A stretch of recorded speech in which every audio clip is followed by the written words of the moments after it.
News చూస్తున్నారు. హెజ్బుల్లాను వణికించేస్తోంది Israel. రాకెట్ల దాడులతో, మిసైళ్ల వర్షంతో ఇటు లెబనాన్లో ఉన్న హెజ్బుల్లాని వణికించేస్తోంది. దానికి సంబంధించిన బ్రేకింగ్ న్యూస్ చూస్తున్నారు. గత కొద్ది రోజులుగా, ఇంట్రెస్టింగ్ గా గత వారం రోజులుగా ఈ దాడిని మరింత తీవ్రతరం చేస్తున్నారని చెప్పుకోవాలి. ఒకసారి విజువల్స్ మీరు చూస్తున్నారు. అయితే ఈ కథను మిమ్మల్ని కాస్త కలవరపరచచ్చు. అయితే మిమ్మల్ని కలవరపాటుకు గురి చేయడం ఆర్టీవీ ఉద్దేశం కాదు, కానీ ఇటువంటి కథనాలు చూసినప్పుడు కాస్త కలవరపాటుకు గురి అవకాశం ఉంటుంది. కాబట్టి అంశానికి సంబంధించి తగిన జాగ్రత్తలు తీసుకోని చెప్పి ఆర్టీవీ సూచించడం జరుగుతోంది. అయితే ప్రపంచవ్యాప్తంగా ఏం జరుగుతోంది, ప్రపంచవ్యాప్తంగా మరి ముఖ్యంగా యుద్ధ వాతావరణం కమ్ముకుంటున్న ఈ నేపథ్యంలో అసలు ఏం జరుగుతుందో చూపించడం, తద్వారా మీకు అవగాహన కల్పించడం, మిమ్మల్ని అప్రమత్తం చేయడంలో భాగంగా ఈ కథనం చూపించడం జరుగుతోంది తప్ప మిమ్మల్ని కలవరపాటుకు గురి చేసే ఉద్దేశం ఆర్టీవీకి ఎన్నడూ ఉండదు. కానీ ఇటువంటి కథనాలు చూసినప్పుడు కాస్త కలవరపాటుకు గురయ్యే అవకాశం ఉంటుంది. కాబట్టి దీనికి సంబంధించి తగిన జాగ్రత్తలు తీసుకోవాలని చెప్పి ఆర్టీవీ సూచించడం జరుగుతోంది. విజువల్స్ మీరు చూస్తున్నారు. ఇజ్రాయెల్ వైమానిక దాడులకు దిగింది. దానికి సంబంధించిన విజువల్స్ మీరు చూస్తున్నారు. ఇజ్రాయెల్ వైమానిక దాడులకు దిగింది లెబనాన్లోని హెజ్బుల్లా స్థావరాలకు సంబంధించి. నేపథ్యంలోకి ఎయిర్పోర్ట్ మీద కూడా దాడి చేస్తున్నట్టుగా తెలుస్తోంది. దాంతోపాటు పెద్ద పెద్ద భవనాలే లక్ష్యంగా, టార్గెట్గా ఇటు ఇజ్రాయెల్ వైమానిక దాడులకు దిగింది.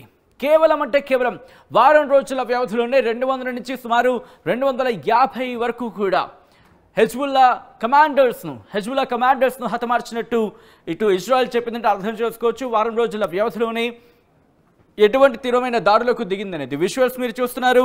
రాకెట్లతో, మిసైళ్లతో, అవును, వైమానిక దాడులకు దిగుతోంది. అంటే గగనతల నుంచి దాడులు చేస్తోంది. దాంతోపాటు ఇజ్రాయలీ ఎయిర్ ఫోర్స్ వైమానిక దాడులు చేస్తోంది. అంటే ఎయిర్ ఫోర్స్ అటాక్ చేస్తోంది, దాడులు చేస్తోంది అనేది క్లియర్ కట్గా మనకి అర్థమవుతోంది. మీరు ఇక్కడ గమనిస్తే కనుక లెబనాన్కి సంబంధించి వైమానిక దాడులు, ఇటు హమాస్కి సంబంధించి ఇటు భూతల దాడులకు దిగుతోంది. ఒకసారి విజువల్స్ నేను మీకు చూపించే ప్రయత్నం చేస్తున్నాను. ఒకసారి ఈ విజువల్ని చూడండి. ఒక్కసారిగా వైమానిక దాడులకు దిగిన తర్వాత మీరు చూసి ఇదిగో ఎయిర్పోర్ట్కి సంబంధించి విజువల్ మీరు చూస్తున్నారు. ఇక్కడే ఎప్పుడైతే దాడి జరిగిందో ఒక్కసారిగా ఉలికి పడ్డారు. ఆ ఎయిర్పోర్ట్కి సంబంధించి కాసేపు అయితే మాత్రం రవాణా వ్యవస్థను, మరి ముఖ్యంగా ఫ్లైట్ ఆపరేషన్స్ని కాసేపు ఆపేయడం జరిగింది. ఒక్కసారి ఇటు వచ్చి నేను చూపించే ప్రయత్నం చేస్తాను. ఒక్కసారి విజువల్స్ మీరు చూస్తున్నారు.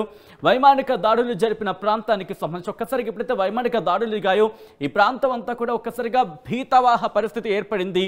ఎందుకంటే ఒకటే చెబుతోంది, ఎప్పుడైతే ఇజ్రాయెల్ దాడులు చేస్తోందో ఒకటే చెబుతుంది, ఘంటాపథం ఒక మాట చెబుతోంది. ఇటు లెబనాన్కి సంబంధించి లెబనీస్ కావచ్చు, లెబనాన్ పౌరులు కావచ్చు, మాకు లక్ష్యం కాదు, మా లక్ష్యం అంతా కేవలం హెజ్బుల్లా మాత్రమే, హెజ్బుల్లా టార్గెట్గానే మా లక్ష్యం, అంటే హెజ్బుల్లా మాత్రం మా లక్ష్యం తప్ప ఇటు లెబనాన్కి సంబంధించి కావచ్చు, లెబనీస్ మా లక్ష్యం కాదు అంటూ కూడా చెబుతోంది. ఈ నేపథ్యంలోనే ఒక్కసారి ఆల్రైట్ ఇక్కడ నేను మీకు విజువల్ చూపించే ప్రయత్నం చేస్తాను. ఇదిగో ఇక్కడ మీకు కనిపిస్తోంది ఎయిర్పోర్ట్కి సంబంధించి ఆ రిక్వెస్ట్ ఒక్కసారి ఫస్ట్ నుంచి ప్లే చేసే ప్రయత్నం చేద్దాం. విజువల్ మీరు చూసి ఇదిగో రన్వే మీకు క్లియర్ కట్గా కనిపిస్తోంది. ఇదిగోండి,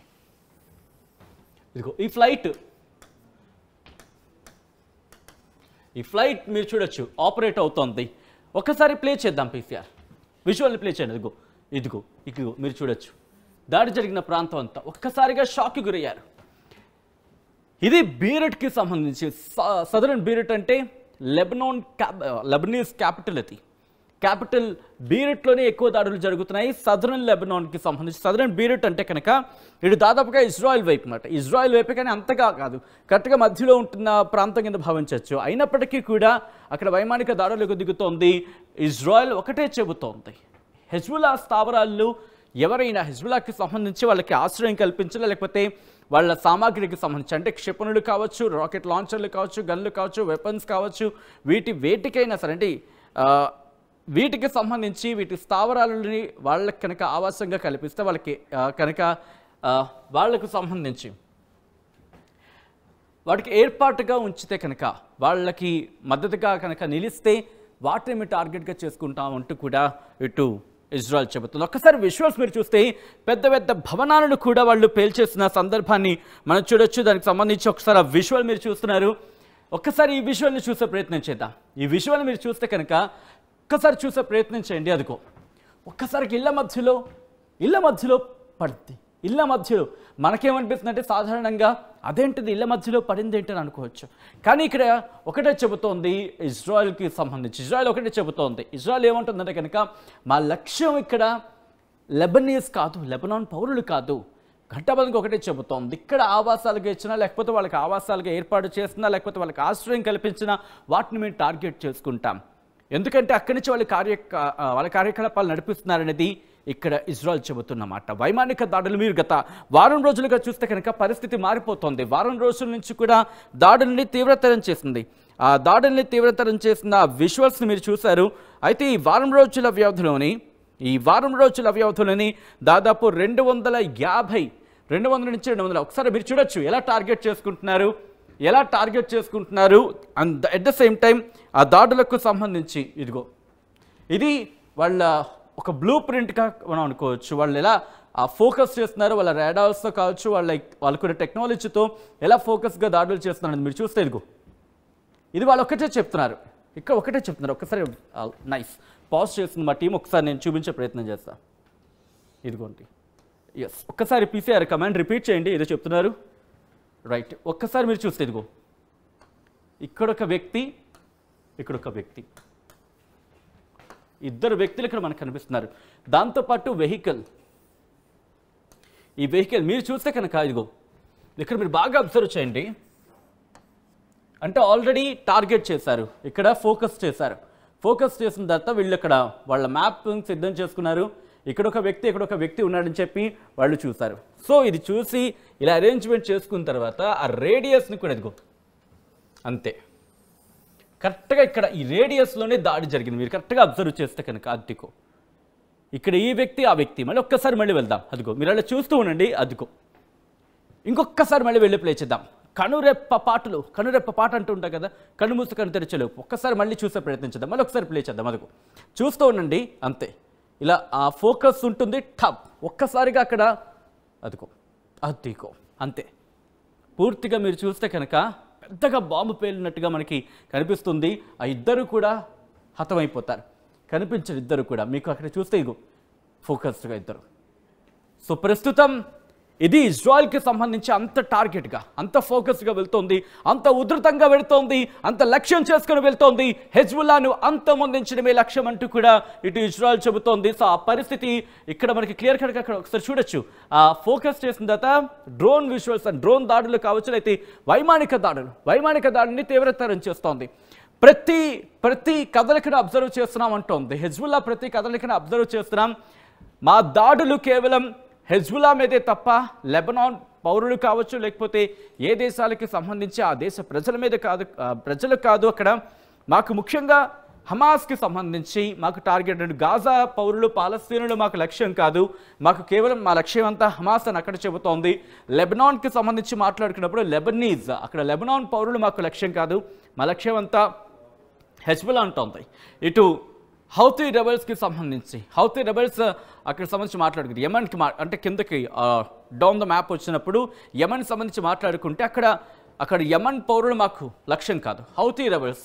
అయితే ఇక్కడ ఇంట్రెస్టింగ్గా ఇప్పుడు రీసెంట్గా మనకు అందుతున్న సమాచారం ప్రకారం సిరియాలో కూడా దాడులు మొదలైనట్టుగా తెలుస్తోంది. దాని గురించి ముందు మాట్లాడుకునే ప్రయత్నం చేద్దాం. ఇంతవరకు కూడా అక్టోబర్ 7 నుంచి, బహుశా correct me if I'm wrong, so అప్పటి నుంచి చూసుకుంటే ఇక్కడ వరకు కూడా ఈ రోజు వరకు జరిగిన దాడులకు సంబంధించి మాట్లాడుకునే ప్రయత్నం చేసినప్పుడు వాళ్ళకు క్యాలిక్యులేషన్ ఇవ్వడం జరుగుతోంది. ఎంతమంది మృత్యువాత పడ్డారు అనే అంశానికి సంబంధించి కూడా ఇక్కడ ఇజ్రాయెల్ కావచ్చు, అట్ ద సేమ్ టైం లేకపోతే లెబనాన్కి సంబంధించి అక్కడ ఆరోగ్య శాఖ కావచ్చు, వాళ్ళు మాట్లాడడం జరుగుతోంది. ఇజ్రాయెల్ అక్టోబర్ 7 నుంచి జరిపిన దాడుల్లో ఇప్పటి వరకు కూడా లెబనాన్ ఆరోగ్య శాఖ చెబుతోంది 3,365 మంది మృతి చెందినట్టుగా లెబనాన్ ఆరోగ్య శాఖ చెబుతోంది.